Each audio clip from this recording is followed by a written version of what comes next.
My name's Justin. I'm 32 and I run my own business. Today, I'm out with my wife, Lily, visiting an open house for a newly built condominium complex. Wow. A brand new condo complex, huh?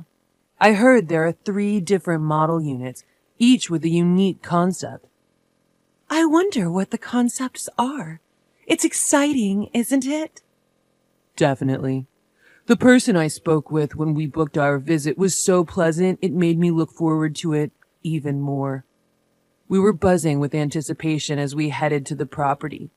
The area, recently revitalized, was becoming increasingly popular, and quite a crowd had gathered for the open house.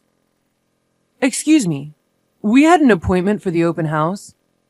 We approached a sales representative standing by the condo.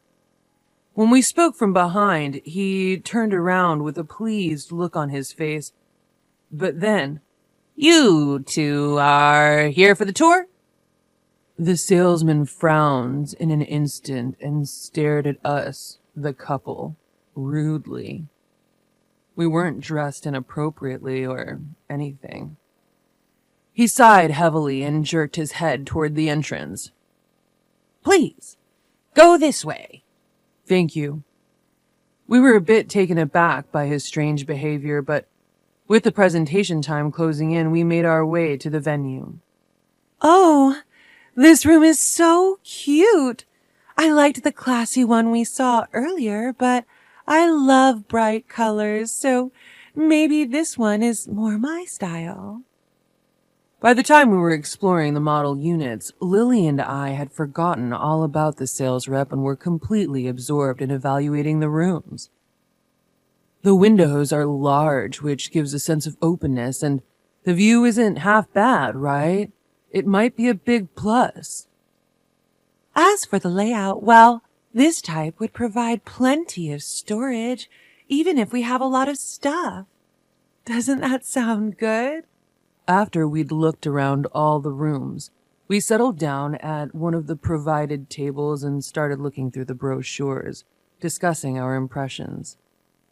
At that moment, the same sales rep from before brought some refreshments and started serving them to each table. "Thank you for coming by today. How was everything? If you have any questions, don't hesitate to ask me. My name is Brown." In stark contrast to his attitude at the entrance, he was smiling and making polite conversation at each table.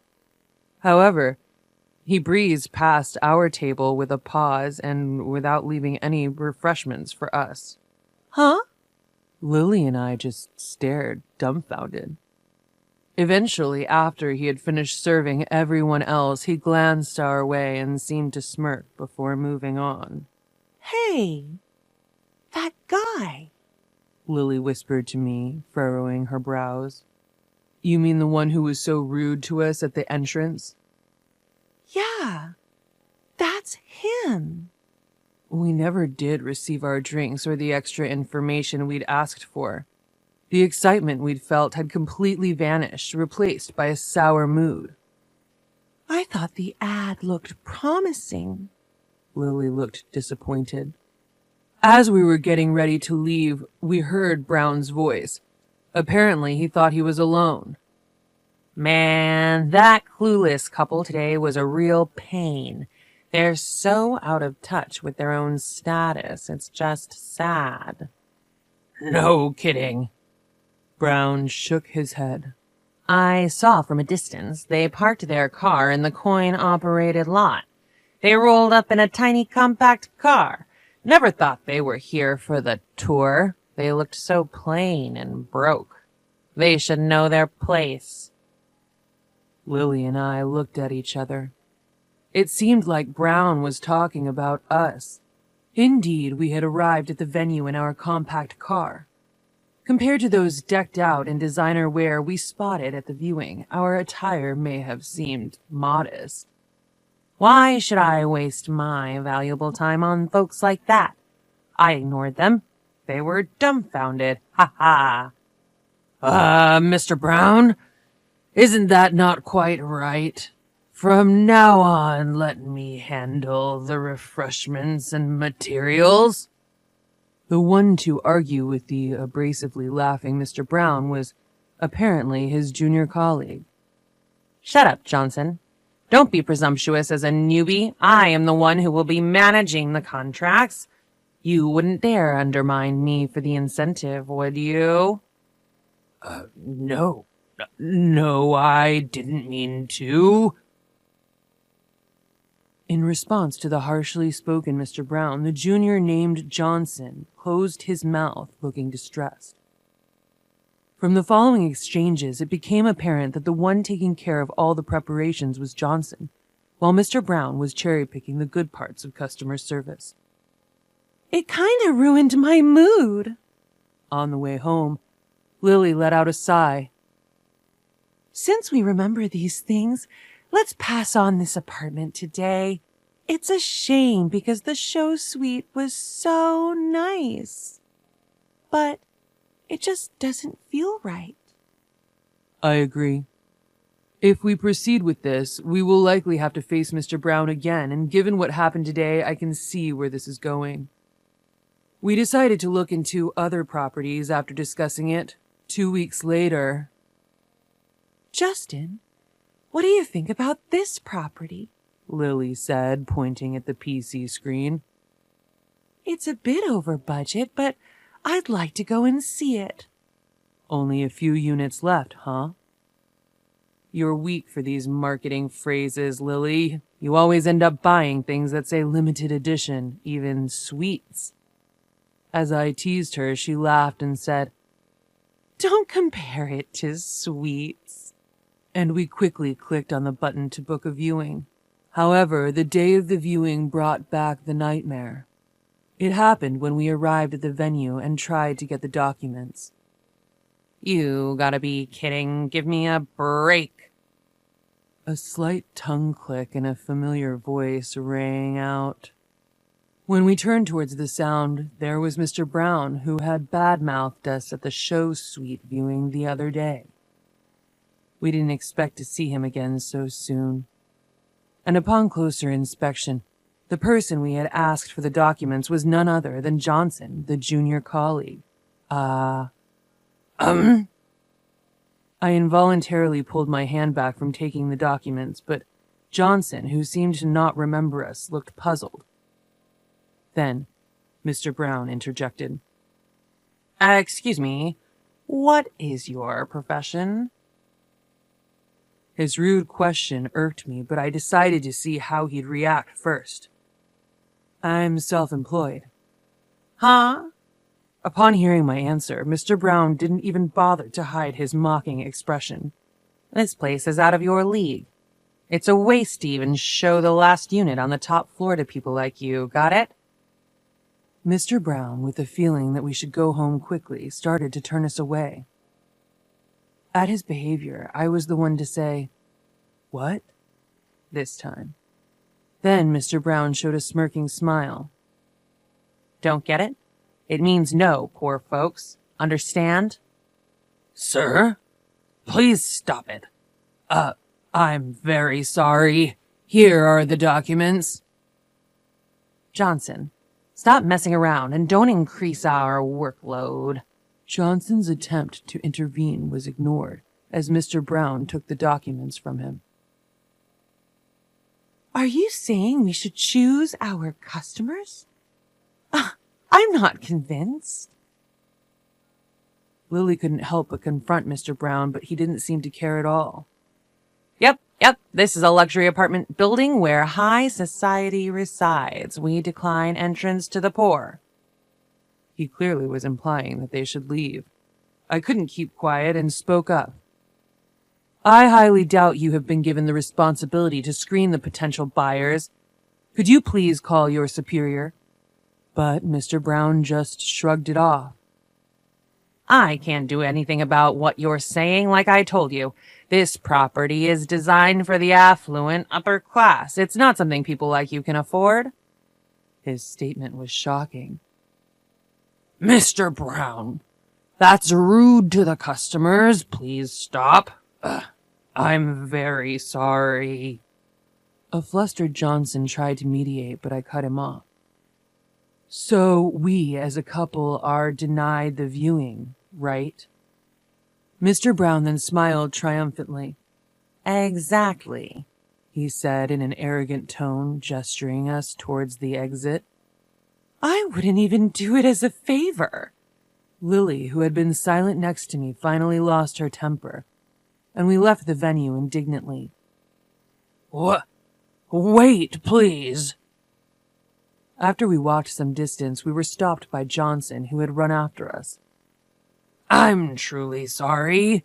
Even though my apologies might not fix anything, I'm really, really sorry for the terrible rudeness. I don't know how to make it up to you. Johnson, you should go back. I'm sorry. I must have upset you more by chasing after you. I shook my head as Johnson apologized with sweat dripping down his face. I can see you're a sincere person. Thanks for your concern, but we'll be heading home now. You should go back too, or Mr. Brown will be mad. Don't worry about us anymore. But... Looking back at the way we had come, Johnson bowed deeply to us again. Listen, Johnson, we're not really mad. It's okay. We're angry at Mr. Brown, and after such a bad experience, we probably wouldn't feel like buying the place even if we saw it. So, we're going home. But we haven't given up on finding a property. Lily smiled and said, I don't want to see Mr. Brown again, and I definitely don't want to buy a place from someone like him, but if we get another chance, I'd like you to be in charge. Can you do that? Yes, of course. I'll make sure to show you our best property. We were smiling as we watched Johnson bow politely. Then we received Johnson's business card again and promised to call him when we're ready to see the other properties. While we were handing over our contact details to him, the disgruntled footsteps of Mr. Brown echoed.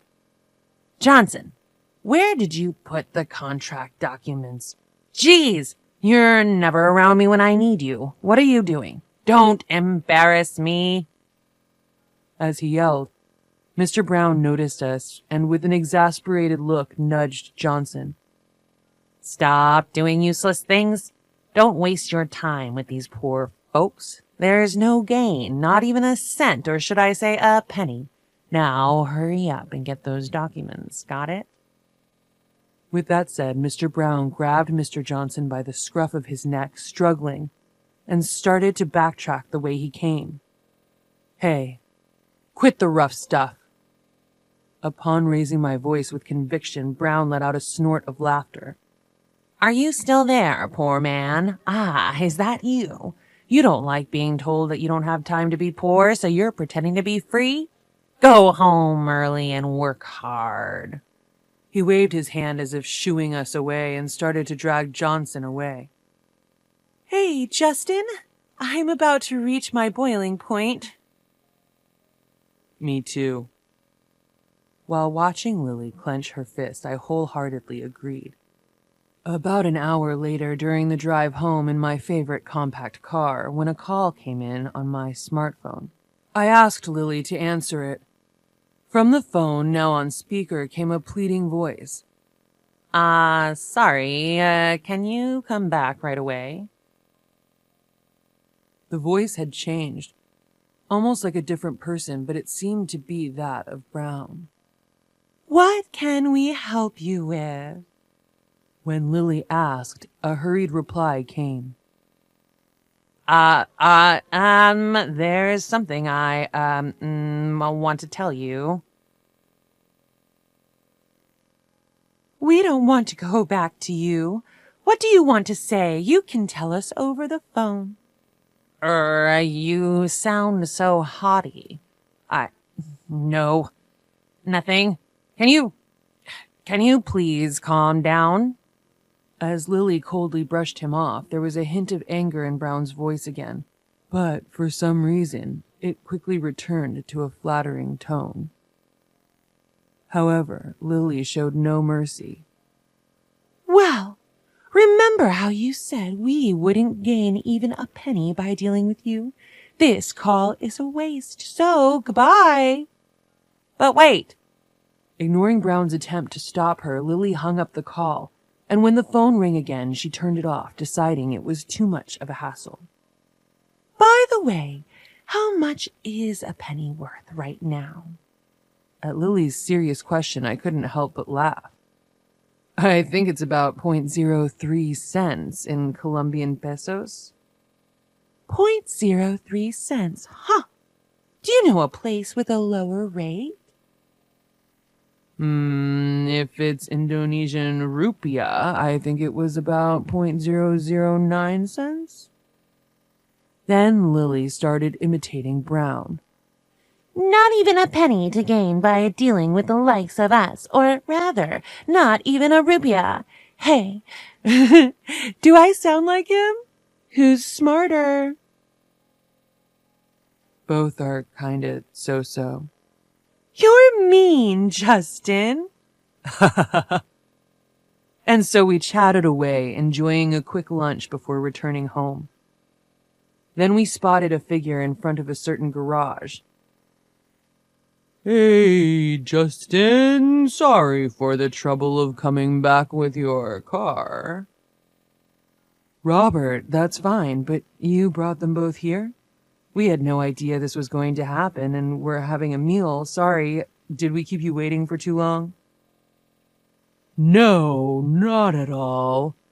I'm the one who should be apologizing here. Hey, don't just stand there like a lump.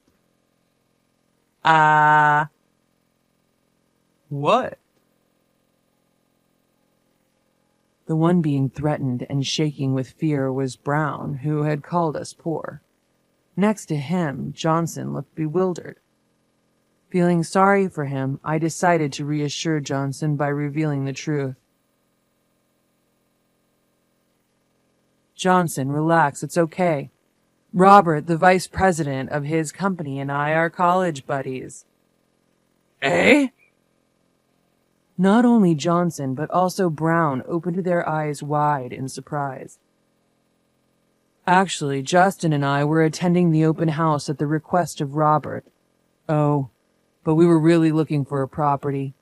Who could have thought that things would turn out like this? I confessed.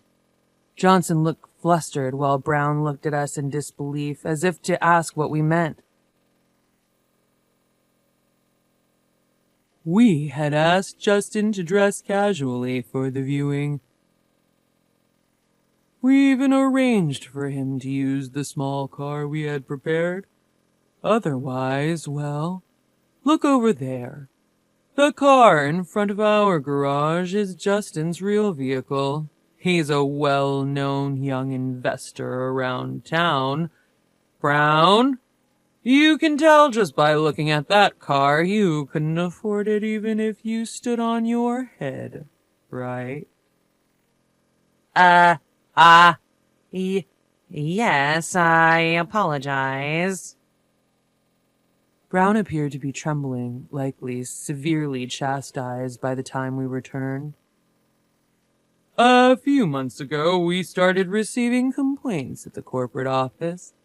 People said they felt looked down upon by salespeople when they went for casual viewings.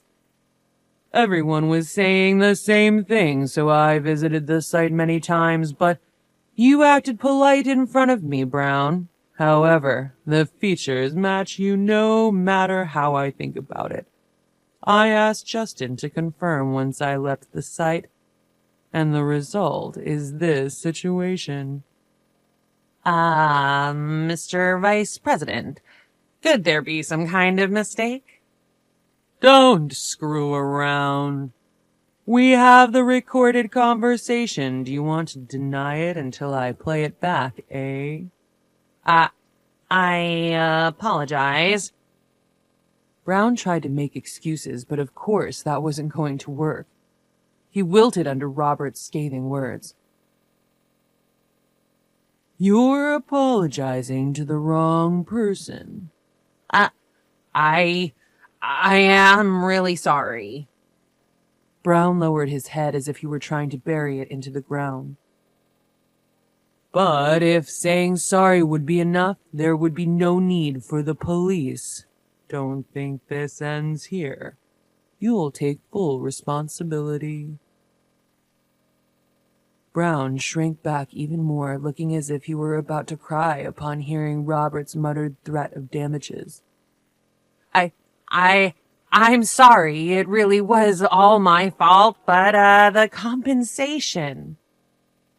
Brown approached me and Lily as if begging us to shelter him. Robert was the one to grab him by the scruff of his neck. Don't you dare joke around. You assumed based on the appearance and labeled the other party as poor. It's a big mistake to think rich people flaunt their wealth. Do you know how many cancellations we received from high-profile clients due to your reckless behavior? As Robert lectured him in a low voice, Brown grew smaller and smaller. You ruined our company's reputation with your sales tactics. You can understand my anger, right? But please forgive me. No chance. Brown's eyes rolled back as he collapsed to the ground. It's been a while since I saw Robert lose his cool like this. It reminded me of our college days. Back then, Robert had stood up for me when I was bullied. He fought upperclassmen to protect me, getting beat up in the process. And once again, Robert saved not just me, but me and my wife, Lily. I owe him big time. I'll treat him to his favorite steak next time. A few days later, Robert invited us for another property viewing. Johnson, of course, was the one in charge. Until a formal decision was made, Brown had received a pay cut and demotion, working as an office grunt. It seems only natural he's getting a tough time from everyone considering how he treated them before. Yes, I'll clean the table right away. I'll get the documents. I'm sorry, I'll get them. I could faintly hear the distinctly different voice of Mr. Brown from before.